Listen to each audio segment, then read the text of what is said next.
support in their education.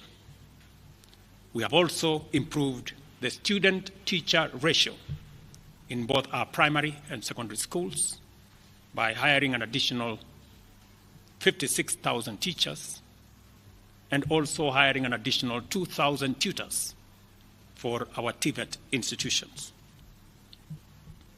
We have equally resolved bottlenecks in cash transfer program to vulnerable Kenyans, including orphans, people living with disability, and the elderly. We have not only brought on board more beneficiaries, but in keeping with the promise that we made, it is now not the case, as it was in the past, that these vulnerable Kenyans have to wait for months. Now their stipends are paid as salaries of public servants are being paid. We did roll out the Hustler Fund that today benefits 2 million Kenyans. And we have 7 million Kenyans who had been denied access to financial services by credit reference bureaus. They are now off the blacklisting roll. Our affordable housing program has now more than 100,000 housing units under construction. The first cohort I will be launching in a couple of months to new homeowners. And we have 160,000 young people across Kenya that are employed under this program. To expand manufacturing, value addition, and agro-processing as a key contributor to job creation, 18 county aggregation and industrial parks and 6 new special economic zones are under construction across Kenya. And at the same time, we have 200 fresh produce markets that are at various stages of construction to support our farmers with access to markets for their produce, in keeping with the commitment we made to our mama mbogas. To accelerate manufacturing, last year we imposed levies on importation of clinker that can be manufactured in Kenya. We made a saving of Kenya shillings 20 billion in foreign exchange as imports of clinker dropped to almost zero. We also imposed levies on imported steel billets.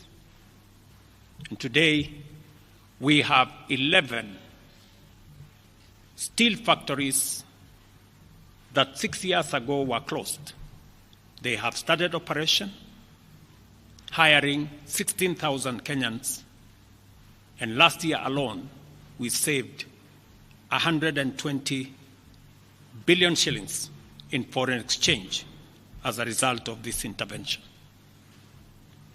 Our digital transformation agenda is also on course with 17,000 government services online, while we have 274 digital hubs across Kenya with 152,000 students and digital workers in our TVETs and also in digital hubs in different parts, up and running and giving young people an income.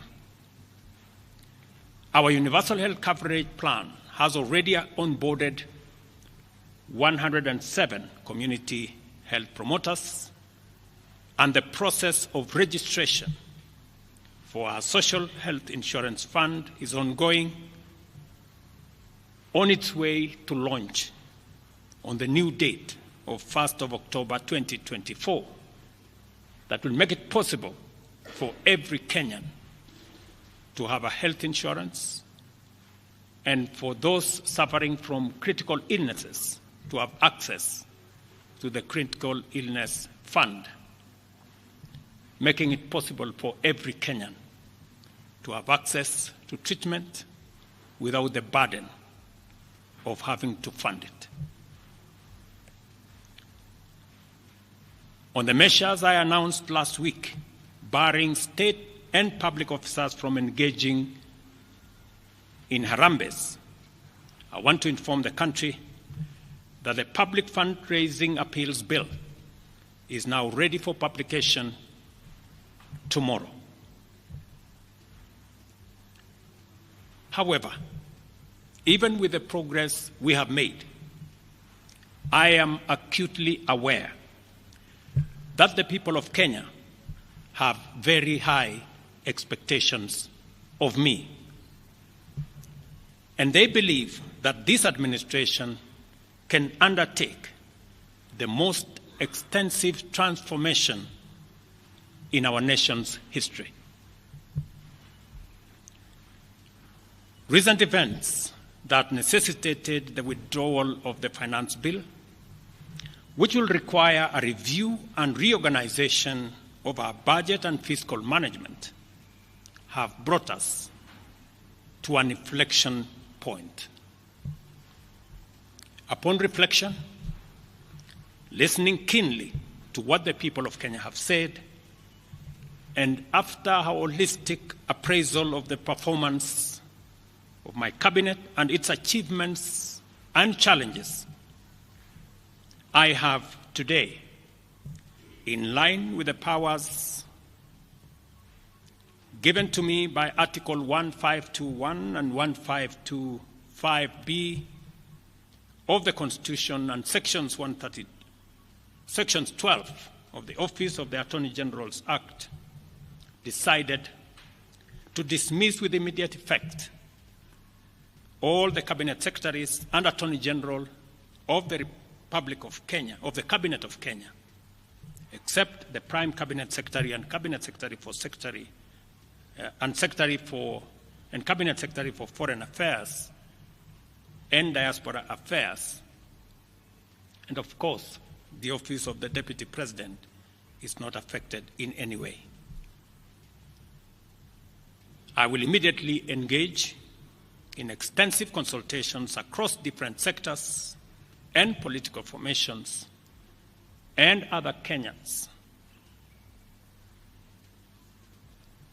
both in public and private, with the aim of setting up a broad-based government that will assist me in accelerating and expediting the necessary, urgent, and irreversible implementation of the program that we have, including other radical measures and programs to deal with the burden of debt, to explore raising domestic resources and revenues, expanding job opportunities, eliminating wastage and unnecessary duplication of a multiplicity of government agencies, and slaying the dragon of corruption, consequently making the government of Kenya lean, inexpensive,